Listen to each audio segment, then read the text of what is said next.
Hi, I'm Lindy and welcome back to my channel. I'm 41, almost 42. I'm a former healthcare provider and now I'm a health and fitness coach. And today in this video, I'm going to share the habits and some tips for you that I developed in my 20s and my 30s that I think help set me up to feel really good and healthy and energized and strong in my 40s. So thanks for being here and I hope you find this helpful.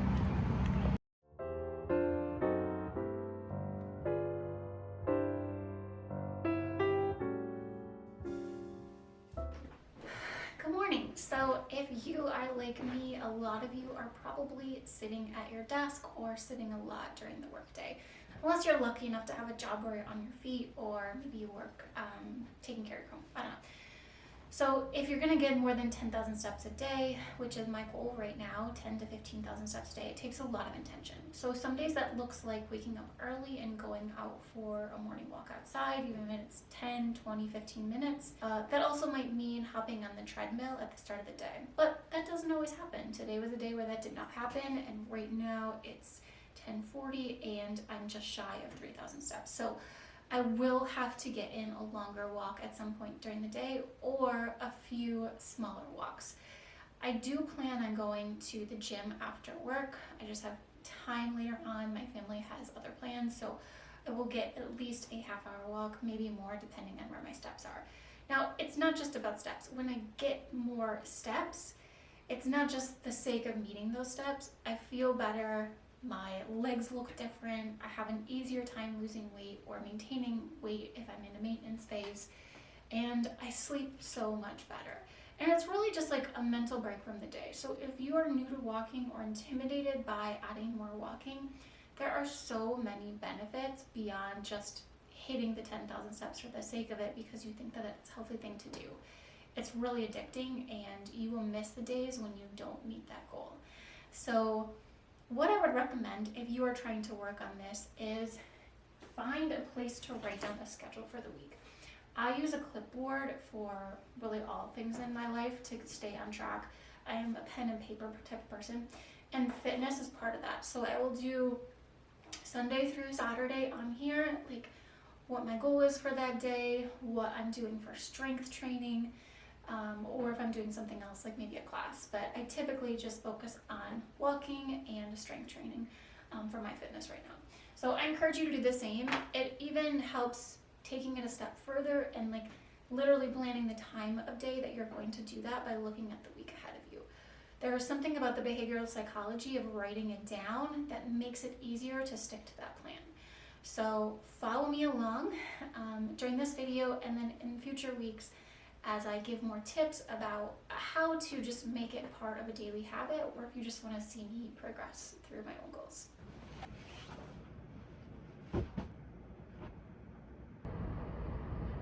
So something that I've done consistently my whole adulthood and even in childhood was always prioritize my bedtime.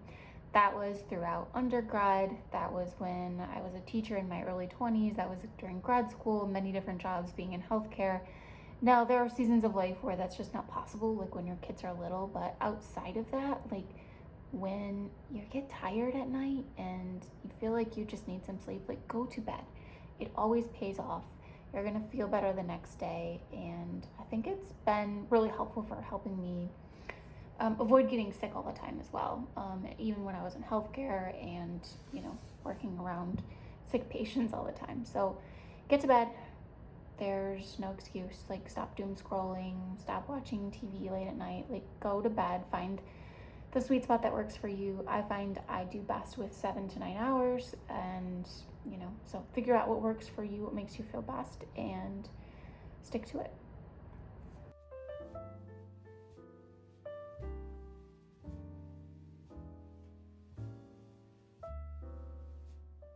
All right, so if you follow my channel, this next tip is probably not surprising, but I think one of the best things you can do for your health, whether you're trying to maintain your health or restore your health, is cook most of your meals at home.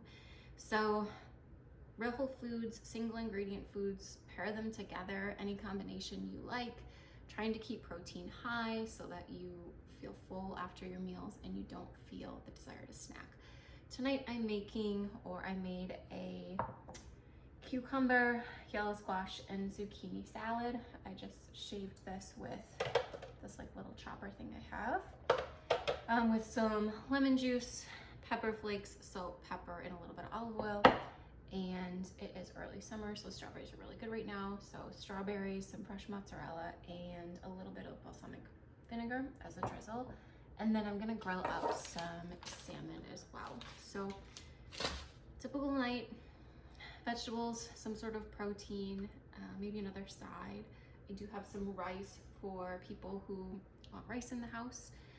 And that's it, folks. So next couple shots are some other things that I eat on repeat.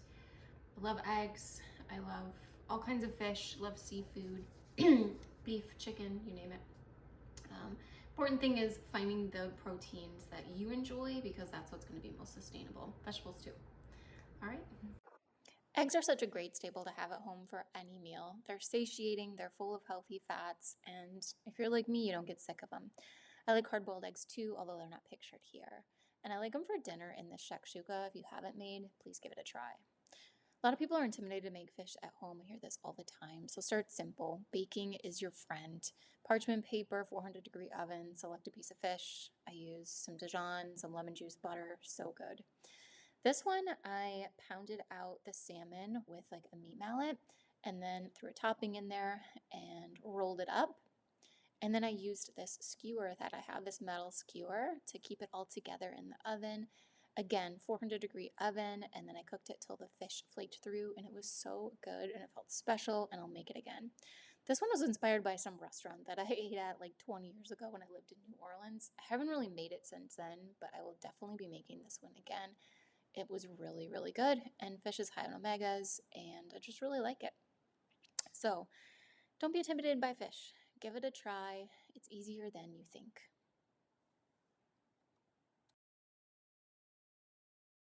Okay, dinner tonight is really simple.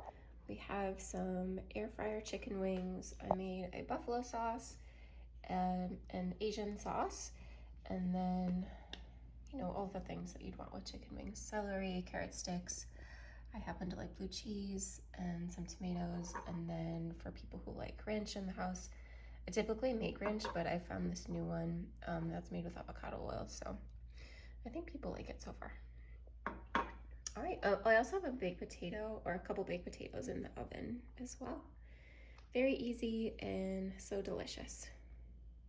Okay, so tonight I'm having leftovers, which freed up some time to make lunch for the next couple days. I typically don't like ground poultry, but you know, giving it another go because it was on sale and it's a good lean protein. And then some roasted cauliflower with salt, olive oil, pepper, and some turmeric. That's what that yellow-orange hue is. And then a Japanese sweet potato. I cut it in half, and then I placed it on top of some shredded, this isn't Parm, this is Romano, which I like the saltiness of the Romano, especially when it's like sweet with a sweet potato. So anyway, super easy lunches for the next couple days. If you live near a farmer's market, try to go next week. The food always tastes fresher. It's nice to support a small business, and it's just something to do. It's fun. You get out and walk, you talk to people, and you get some good vegetables, fruits, sometimes eggs, and meat too. And if you live near a Whole Foods, on Fridays, they sell oysters 12 for $12. And I made these char-broiled oysters by putting a little butter, garlic, lemon juice, and then some Parmesan on top, and broiled them. And they were so, so delicious. I love doing this a couple times a year. It tastes like such a treat. Hi, and welcome back. So I'm at the gym right now, just got here. It's about 10 to 6, so it's late, but I still have a lot of energy. So I'm going to take advantage of the night and get in my steps so I hit my goal for the day. And then also do a quick upper body workout. So if you're interested in what I'm doing for upper body, lower body exercises, and core, comment below. I can share that in future videos. But it's been really effective the past decade plus for me. What am I? I'm almost 42, and I've been strength training since I was 30. So I guess almost 12 years now. So happy to share that. And that's changed, you know, over the course of my life, like yours probably has evolved as well. But anyway, thanks for being here, and I will not be able to show you much in the gym. They don't really like people filming in there, and I think that's annoying as well, but I'll try to sneak in just like a couple things. So I should note that it's also really normal to fall out of a strength training routine, and that definitely happened in my life. I've shared in previous videos about what's happened the past year, and then all of 2026 has been crazy. So got out of the habit, but that's normal, that's life.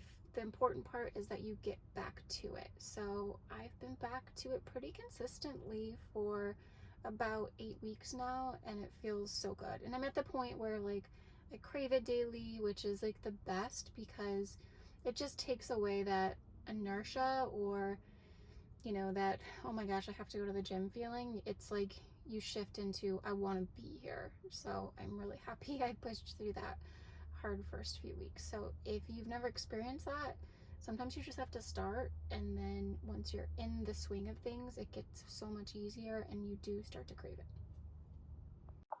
All right, that's a wrap, folks. I'm already filming for my next video, so like, subscribe, follow along for more tips like this. As a health coach, I love helping you get healthier, and I am happy to share how I'm doing it too. Nobody is perfect, and we all need these little reminders to keep going.